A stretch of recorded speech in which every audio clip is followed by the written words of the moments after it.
जय श्री कृष्णा, जय श्री राम, जय श्री राम। सभी का स्वागत है, सभी को प्रणाम। पिछले श्लोक में हमने श्रीमद् भगवद गीता के अध्याय के पहले श्लोक में धृतराष्ट्र जी के प्रश्न पूछने पर अब संजय क्या कहते हैं उसका इस दूसरे श्लोक में बताएंगे, तो ध्यान से सुनिए और सभी को शेयर कीजिए, लाइक कीजिए और सब्सक्राइब भी कीजिए ताकि हर सूचना आपके पास पहुंचे हमारे इस अध्याय की सीरीज का। तो सभी को सुनना चाहिए, उत्साह दिखाइए। अगर कोई परेशानी है सभी दूर हो जाएगी। भगवत गीता का बहुत फ़ायदा है, इसको हर किसी को सुनना चाहिए और सुनने में कोई परेशानी नहीं, आप कहीं भी सुन सकते हैं। सिर्फ थोड़ी बहुत कुछ जगह छोड़कर उनको निषेध कर दिया जाए तो बाकी सभी जगह में आप सुन सकते हैं और कहीं भी सुन सकते हैं। और सुनने की क्षमता भी आपको विकसित करनी चाहिए आपको, ताकि भगवत गीता के सुनने मात्र से जो आपको फल मिलता है उसका आप यकीन नहीं करेंगे। तो इसलिए आपको सुनना चाहिए और जो पढ़ सकता है वो उसको पढ़ना भी चाहिए एक जगह बैठकर आराम से। मैं भी पढ़ता हूँ और पढ़ने के साथ साथ मैंने ये शुरू किया है ताकि सभी तक ये पहुँच सके और पहुँच सके तो इसका सभी को फ़ायदा मिलेगा। तो मेरा इसमें कोई फ़ायदा नहीं है, मेरा फ़ायदा इतना है कि मैं आपको सुनाऊँगा तो उसमें मेरा फ़ायदा है, तो मेरे को भी भगवत प्राप्ति होगी। तो इसलिए ये शुरू किया है। तो जय श्री कृष्ण।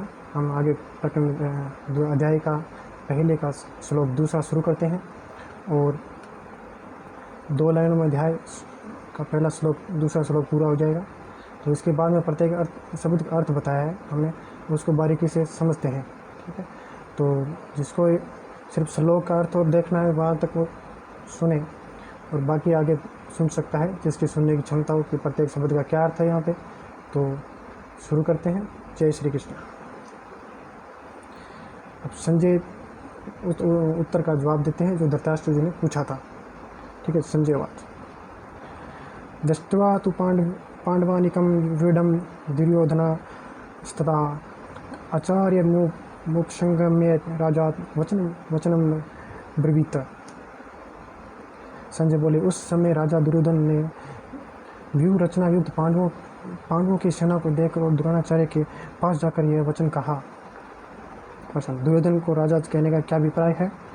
उत्तर, संजय के द्वारा दुर्योधन को राजा कहे जाने में कोई भाव हो सकते हैं क्या? दुर्योधन बड़े वीर और राजनीतिक थे और तथा शासन का समस्त कार्य दुर्योधन ही करते थे। तो खैर संत सभी को आदर किया करते थे और संजय संत स्वभाव के थे। गए पुत्र के प्रति आदर सूचक विशेषण का प्रयोग सुनकर धृतराष्ट्र को प्रसन्नता होगी। इसीलिए ये 3 कारण हैं जो संजय ने मतलब दुर्योधन को राजा कहने का अभिप्राय प्रस्तुत किया है। तो व्यूह रचना युक्त पांडव सेना को देखकर दुर्योधन द्रोण के पास गए। इसका क्या भाव है? तो भाव यह है कि पांडव सेना की व्यूह रचना इतनी विचित्र ढंग से की गई थी कि उसको देखकर दुर्योधन चकित हो गए थे और अधीर होकर स्वयं उसकी सूचना देने के लिए द्रोणाचार्य के पास दौड़े गए। उन्होंने सोचा कि पांडव सेना की व्यूह रचना देख सुनकर दुर्योधन के महान आचार्य गुरु द्रोण उनकी अपेक्षा अपनी सेना की ओर भी विचित्र रूप से व्यूह रचना करने के लिए पितामह को परामर्श देंगे। तो प्रश्न, दुर्योधन राजा होकर स्वयं सेनापति के पास क्यों गए? उन्हीं को अपने पास बुलाकर सब बातें क्यों नहीं समझा दी?